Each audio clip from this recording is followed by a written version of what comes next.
ఇది ఒక అమ్మాయి వ్యధ.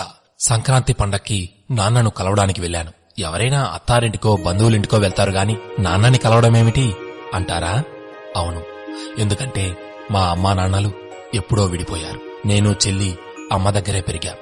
చిన్నప్పటినుంచి మామయ్యే మా బాగోగులు చూశారు. అమ్మకి తెలియకుండా అప్పుడప్పుడు నాన్నని కలవడం నాకు అలవాటు. ఈసారి అదే చేశాను. గేటు తీసి లోపలికి వెళ్తూ ఉంటే వాకిట్లో చుక్కల ముగ్గు వేస్తున్న చక్కని చుక్క కనబడింది. తను నా మేనత్త కూతురు. చూసుకుంటూ వెళ్ళు బావా, ముగ్గు పాడవుతుంది అని తను అనడంతో మరోసారి తన వైపు చూశా. ఈసారేంటో మరీ అందంగా కనిపించింది.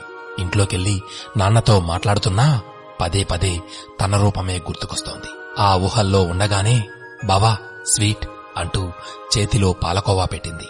ఏంటి స్పెషల్ అంటే నాకు ఉద్యోగం వచ్చింది అంది. ఓ ముక్క నోట్లో వేసుకుని ఈ స్వీట్ కన్నా బావా అన్నా నీ పిలిపే తీయగా ఉంది అన్నాను. సిగ్గు మొగ్గాలయ్యింది. ఆపై ఇక చూడాలి.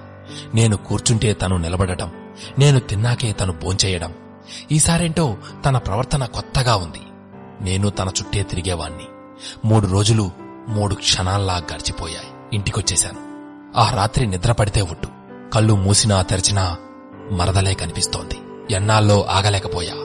ఓ రోజు వాళ్ళ నాన్నకు ఫోన్ చేసి మీ అమ్మాయిని పెళ్లి చేసుకుంటా, తనంటే నాకు చాలా ఇష్టం, మా అమ్మలా చూసుకుంటా అన్నాను. వరసైనోణ్ణి, పైగా మంచి ఉద్యోగం, పెద్దగా ఇబ్బంది పెట్టకుండానే వారు ఓకే చెప్పేశారు. సంతోషంతో విషయాన్ని మరదలికి చెబితే చీపో, నన్ను అంతగా ఇష్టపడితే నాకు ఒక్క మాటైనా చెప్పవా అని అలుకపాన్పు ఎక్కింది. ప్రసన్నం చేసుకోవడానికి చాలా కష్టపడ్డాను. కొన్నాళ్లకైతే మరదలు ఉద్యోగంలో చేరడానికి సిటీకొచ్చింది. వెళ్లి కలిశాను. చేతిలో ఓ ఫోటో ఆల్బం పెట్టింది. నేను ఊరికి వెళ్లినప్పుడు జాతరలో గుడి చేల దగ్గర దిగిన ఫోటోల తీపి జ్ఞాపకాలన్నీ అందులో ఉన్నాయి. ఉగాదికి ఊరికి వెళ్లాను.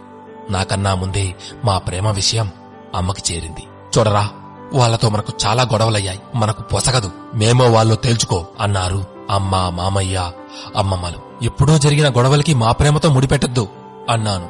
అయినా వినరే. అత్తమ్మ వాళ్ళు ఒప్పుకునేదాకా ఎదురుచూద్దాం బావా అంది నా మరదలు. నేను ఓ నిర్ణయానికొచ్చేశాను. నా మరదలితో తన కుటుంబ సభ్యుల సమక్షంలో గుడిలో పెళ్లి చేసుకున్నాం. నగరానికి కాపురానికొచ్చేశాం. కొన్నాళ్లు గడిస్తే అమ్మ మనసు మారుతుంది అని నా ఆశ. కాని నా అంచనా తప్పింది. భర్తతో పాటు నా కొడుకు కూడా ముఖం చాటేశాడు అని అమ్మ ఏడ్చిందట. చాలా తప్పు చేశాను అనిపించింది. తరువాత వెళ్లి క్షమించమని అమ్మ కాళ్లపై పడిపోయాను. అమ్మ నోరు విప్పలేదు. ముఖం కూడా చూడటానికి ఇష్టపడలేదు. చెల్లికి పెళ్లిని తెలిసి ఆశగా వెళ్లాను.